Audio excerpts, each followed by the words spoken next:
પ્રણામ. Good morning મિત્રો. અગાઉના છેલ્લા તાસમાં આપણે પ્રકરણ 4ના મધ્યકાલીન સાહિત્ય અને નાલંદા વિદ્યાપીઠ વિશે સમજ્યા હતા. હવે આજના તાસમાં આપણે પ્રકરણ 20 ભારતની સામાજિક સમસ્યાઓ અને પડકાર એના હેતુલક્ષી પ્રશ્નો સમજવાના છે. તો શરૂ કરીએ પ્રકરણ 20 ભારતની સામાજિક સમસ્યાઓ અને પડકાર. મિત્રો, બંધારણીય પ્રકરણ છે. બંધારણીય કેટલાક આર્ટિકલ્સ જે ધોરણ 9ના બેઝિક 9મા ચેપ્ટર પ્રમાણે આપણે સમજવાના હતા. એટલે ખૂબ ધ્યાનથી આપણે સમજવું પડે અને એ હેતુલક્ષી પ્રશ્નોના ઉત્તર પરીક્ષા માટે આપણે સમજવા પડે. તો શરૂ કરીએ પ્રકરણ 20 ભારતની સામાજિક સમસ્યાઓ અને પડકારો. સૌથી પહેલાં જોઈશું આપણે જોડકાઓ. પહેલું જોડકું સમજીએ તો અ વિભાગમાં 1 નંબરમાં છે ભારત. હવે આપણને સામે બ વિભાગમાં એના મુદ્દાઓ આપેલા છે. સાચો ઉત્તર આવશે ધર્મનિરપેક્ષ દેશ. ભારત ધર્મની રીતે કેવો દેશ છે? તો ધર્મનિરપેક્ષ, બિન સાંપ્રદાયિક. બીજા નંબરમાં છે ભારતની સામાજિક સંરચના. હવે ભારતની સામાજિક સંરચના શેના પર આધારિત છે? તો એના સંદર્ભમાં સાચો ઉત્તર આવશે જ્ઞાતિ. જ્ઞાતિ આધારિત સામાજિક સંરચના છે આપણી. ત્રીજું, બંધારણની કલમ 341. હવે બંધારણની કલમ 341માં કયા વર્ગની યાદી આપેલી છે? તો સાચો ઉત્તર આવશે અનુસૂચિત જાતિઓ. એસસી વર્ગની યાદી છે કલમ 341માં. અનુસૂચિત જાતિઓ કહેવાય, શિડ્યુલ કાસ્ટ. ચોથો નંબર છે બંધારણની કલમ 342. તો કલમ 342 પ્રમાણે 342ની કલમમાં શેનો ઉલ્લેખ છે? તો અનુસૂચિત જનજાતિઓ, એસટી વર્ગ કહેવાય, શિડ્યુલ ટ્રાઇબ્સ, અનુસૂચિત જનજાતિઓ. નીચે આપણને સાચા ઉત્તરો પણ આપેલા છે દરેકના, એ પણ જોઈ શકાય. ત્યારબાદ બીજું જોડકું જોઈએ. ચેપ્ટરમાં આપણે કેટલાક બળવાખોરી સંગઠનોનો અભ્યાસ કર્યો હતો ઉત્તર પૂર્વના રાજ્યોના. તો ઉત્તર પૂર્વના જે રાજ્યોમાં બળવાખોરી સંગઠનો સક્રિય છે એના આપણને અહીંયા શોર્ટ ફોર્મ આપ્યા છે અને સામે રાજ્ય આપેલા છે. પહેલા નંબરમાં છે કુકી નેશનલ ફ્રન્ટ. તો કુકી નેશનલ ફ્રન્ટ એ કયા રાજ્યનું બળવાખોરી સંગઠન છે? સાચો ઉત્તર આવશે મણિપુર. મણિપુર રાજ્યમાં કુકી નેશનલ ફ્રન્ટ એ બળવાખોરી સંગઠન સક્રિય છે. NSCN, national socialist council of Nagaland.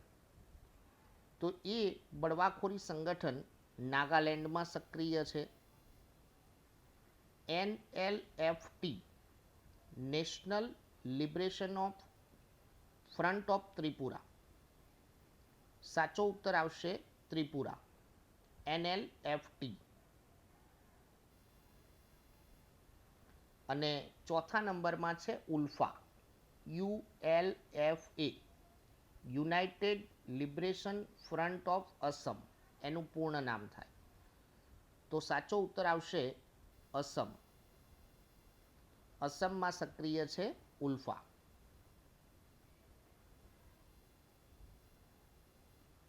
ત્યાર પછી ખરા ખોટા. નીચેના વિધાનો ખરા છે કે ખોટા તે જણાવો. પહેલા નંબરનું વિધાન છે ભારત વિશ્વની સૌથી મોટી લોકશાહી ધરાવતો દેશ છે. વિધાન સાચું છે. આપણે ધોરણ 9થી શીખ્યા છીએ કે દુનિયાની સૌથી મોટી લોકશાહી ધરાવતો દેશ એટલે ભારત. બીજા નંબરમાં ભારત એક બિન સાંપ્રદાયિક અને ધર્મનિરપેક્ષ દેશ છે. હમણાં આપણે જોડકામાં જ સમજ્યા. એ રીતે બીજું વિધાન પણ સાચું છે. ભારતની સામાજિક સંરચના ધર્મ આધારિત છે. મિત્રો, આ ત્રીજું વિધાન ખોટું છે. સામાજિક સંરચના ધર્મ પર આધારિત નથી, જ્ઞાતિ પર આધારિત છે. ચોથું, ધાર્મિક સ્વતંત્રતાનો અધિકાર કોઈ પણ ધર્મનું પાલન કરવાની સ્વતંત્રતા આપે છે. ધોરણ 9માં આપણે 6 મૂળભૂત હક ભણ્યા હતા. એમાંનો એક હક છે ધાર્મિક સ્વતંત્રતા. દરેક નાગરિક કોઈ પણ ધર્મનું પાલન કરવા માટે સ્વતંત્ર છે. એ રીતે આ ચોથું વિધાન પણ સાચું છે. પાંચમું, બળવાખોરી જે તે રાષ્ટ્રની સમસ્યા છે. વિધાન ખરું છે. પ્રકરણમાં એક મોસ્ટ ઇમ્પોર્ટન્ટ તફાવત આપણે શીખ્યા હતા, આતંકવાદ અને બળવાખોરી. આતંકવાદ એ વૈશ્વિક સમસ્યા છે, જ્યારે બળવાખોરી એ જે તે રાષ્ટ્રની સમસ્યા ગણાય. છઠ્ઠું વિધાન, 15મી ઓગસ્ટ 1947ના રોજ ભારત સ્વતંત્ર થયું છે. બધાને ખ્યાલ હોય, વિધાન ખરું છે. 7મા નંબરનું વિધાન જોઈએ. બંધારણની કલમ 341માં જણાવ્યા પ્રમાણે અનુસૂચિમાં સમાવિષ્ટ જ્ઞાતિને અનુસૂચિત જાતિઓ તરીકે ઓળખવામાં આવે છે. જોડકામાં આપણે હમણાં બતાવ્યું કે કલમ 341ની યાદી એટલે અનુસૂચિત જાતિઓ. તો એ રીતે આ 7મું વિધાન ખરું છે. 8મા નંબરનું વિધાન જોઈએ. બંધારણની કલમ 342 પ્રમાણેની અનુસૂચિ પ્રમાણે સમાવિષ્ટ જાતિઓ અને અનુસૂચિત જનજાતિઓ તરીકે ઓળખવામાં આવે છે. કલમ 342માં જે ઉલ્લેખ છે એ અનુસૂચિત જનજાતિઓની યાદી છે. તો એ રીતે 8મું વિધાન પણ ખરું છે.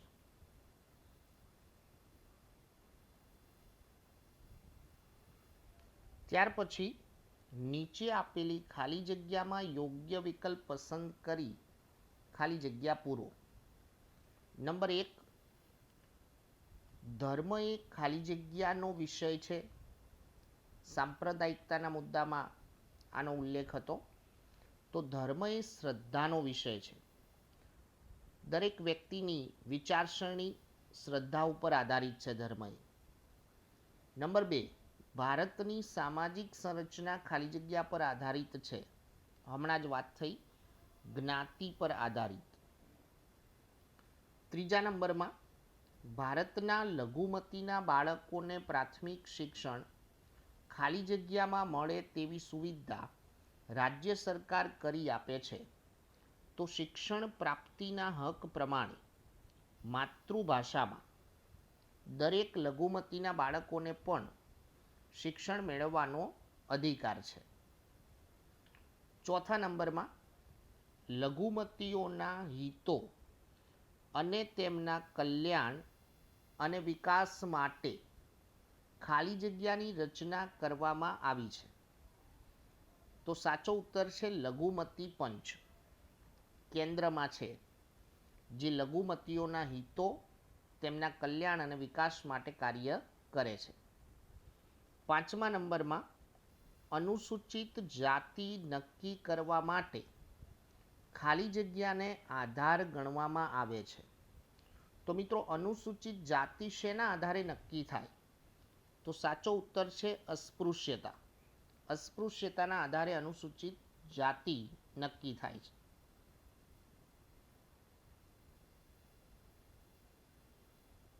ત્યારબાદ છઠ્ઠી ખાલી જગ્યા, ભારત બંધારણના આર્ટિકલ ખાલી જગ્યા પ્રમાણે અસ્પૃશ્યતા નાબૂદ કરવામાં આવી છે. તો સાચો ઉત્તર આવશે આર્ટિકલ 17. આર્ટિકલ 17 પ્રમાણે અસ્પૃશ્યતા નાબૂદ થયેલી છે. ખાલી જગ્યા એક વૈશ્વિક સમસ્યા છે. તો સાચો ઉત્તર છે આતંકવાદ. આતંકવાદ એક વૈશ્વિક સમસ્યા છે.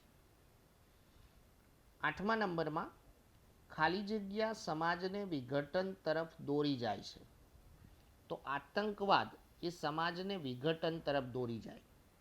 કેમ કે આતંકવાદ જેવી પ્રવૃત્તિઓમાં બંધુત્વની ભાવના નથી, ભાઈચારાની ભાવના નથી, પરસ્પરનો વિશ્વાસ ઘટતો જાય, જે સમાજને વિઘટન તરફ દોરી જાય. 9 નંબર, ભારતમાં નક્સલવાદી આંદોલન ખાલી જગ્યા રાજ્યમાં શરૂ થયું હતું. સાચો ઉત્તર છે પશ્ચિમ બંગાળ. 1967થી પશ્ચિમ બંગાળમાં નક્સલબારી વિસ્તારમાં નક્સલવાદી આંદોલનની શરૂઆત થયેલી, એટલે જ એને નક્સલવાદી આંદોલન કહેવાય છે. નક્સલબારી વિસ્તારનું નામ છે. 10 નંબર, ચીનની ક્રાંતિ ખાલી જગ્યાના નેતૃત્વ નીચે થયેલી. માઓ ત્સે તુંગના નેતૃત્વ નીચે ચીનની ક્રાંતિ થયેલી. 11 નંબરમાં, ખાલી જગ્યા ત્રિપુરાનું બળવાખોરી સંગઠન છે. જોડકામાં પણ આ જ મુદ્દાનો ઉલ્લેખ હતો. NLFT, national liberation front of Tripura. 12 number, ખાલી જગ્યા અસમ રાજ્યનું બળવાખોરી સંગઠન છે. મિત્રો અહીંયા પ્રિન્ટિંગ ભૂલ છે નાની, UNF લખ્યું છે, આપણે UMF સમજવાનું છે. યુનાઇટેડ માઇનોરિટી ફ્રન્ટ, અને હજી પૂર્ણ કહીએ તો United minority front of Assam, UMFA. પાઠ્યપુસ્તકનો પણ ઉપયોગ કરી અને આ ભૂલ જરા આપણે સુધારી લેવાની છે.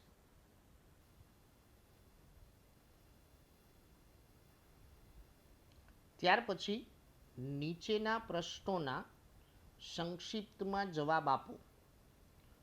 પહેલા નંબરમાં, ભારતમાં સૌથી મોટો લઘુમતી સમુદાય કયો છે? લઘુમતી એટલે માઇનોરિટી, પણ સૌથી મોટો કયું છે? તો સાચો ઉત્તર છે મુસ્લિમ. મુસ્લિમ એ સૌથી મોટો લઘુમતી સમુદાય છે. ત્યાર પછી અન્ય સમુદાયોનો સમાવેશ થાય. કેવા રાજકીય પક્ષોને માન્યતા ન આપવી જોઈએ? સાંપ્રદાયિકતા ઘટાડવા માટે, સાંપ્રદાયિક વિચારસરણીને દૂર કરવા માટે.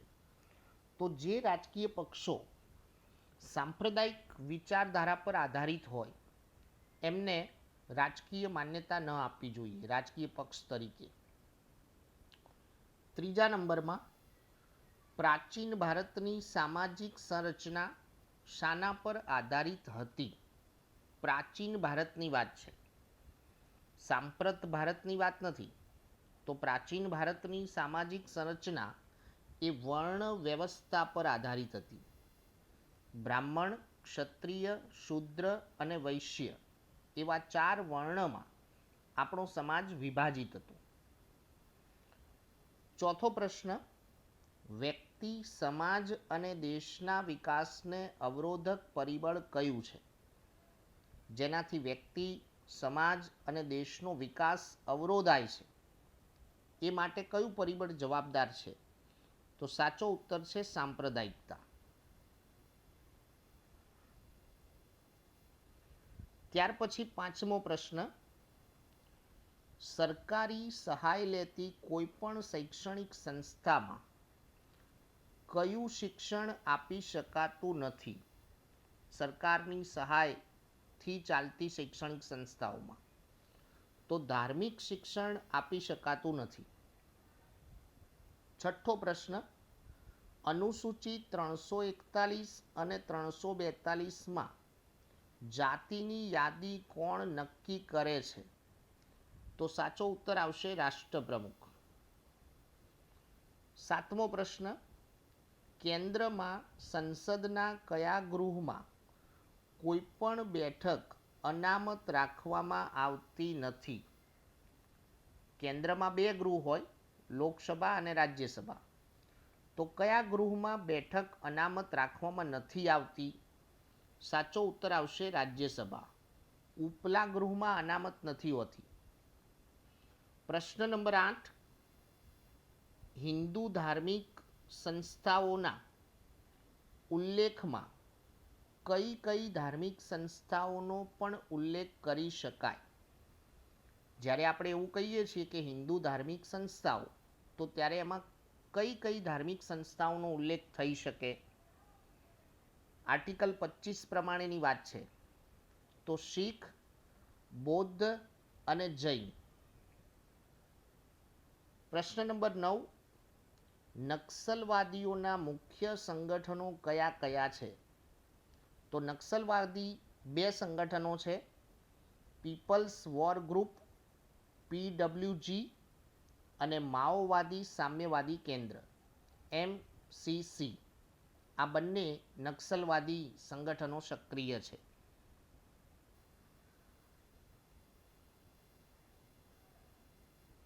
છેલ્લે જોઈએ, યોગ્ય વિકલ્પ પસંદ કરીને ઉત્તર લખો. પ્રશ્ન નંબર 1, પછાત જાતિઓ માટે કયું આયોગ ભારત સરકારે સ્થાપ્યું છે? તો પછાત જાતિઓના હકો, એમના હિતોની સુરક્ષા માટે, એમના કલ્યાણ માટે રાષ્ટ્રીય આયોગની રચના થયેલી છે. બીજો પ્રશ્ન, કયા લોકો માનવ અધિકારમાં માનતા નથી? હમણાં જ આપણે વાત કરી કે બંધુત્વની ભાવના ન હોય, ભાઈચારાની ભાવના ન હોય, પ્રત્યેક નાગરિક જેમના માટે દુશ્મન છે એવી વિચારસરણી એટલે આતંકવાદીઓ, જે માનવ અધિકારમાં નથી માનતા, માનવ અધિકારોનો ખુલ્લેઆમ ભંગ થાય છે. ત્રીજો પ્રશ્ન, કયા રાજ્યમાં આતંકવાદને સીમા પારથી સતત સહાય મળે છે? આતંકવાદથી પ્રભાવિત રાજ્ય કયું છે ભારતનું? તો જમ્મુ કાશ્મીર. ચોથો પ્રશ્ન, ભારત એક ખાલી જગ્યા ધર્મી દેશ છે, બહુધર્મી. ભારતમાં અનેક ધર્મો છે, પણ તેમ છતાં આપણે ભારતને બિન સાંપ્રદાયિક રાષ્ટ્ર જાહેર કર્યું છે.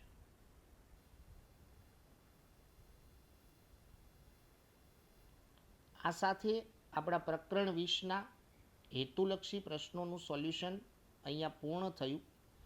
હવે પછી આપણે ઇતિહાસના પ્રકરણમાં પ્રકરણ 6 લેવાના છીએ હેતુલક્ષી પ્રશ્નો માટે, અને પ્રકરણ 4માં જે નિબંધલક્ષી પ્રશ્નો બાકી છે છેલ્લા જે વિદ્યાપીઠોના, એ પ્રશ્નોના યુટ્યુબ ઉપર વિડીયો મૂકવામાં આવશે. ત્યાં સુધી રજા લઈએ. અસ્તુ, પ્રણામ.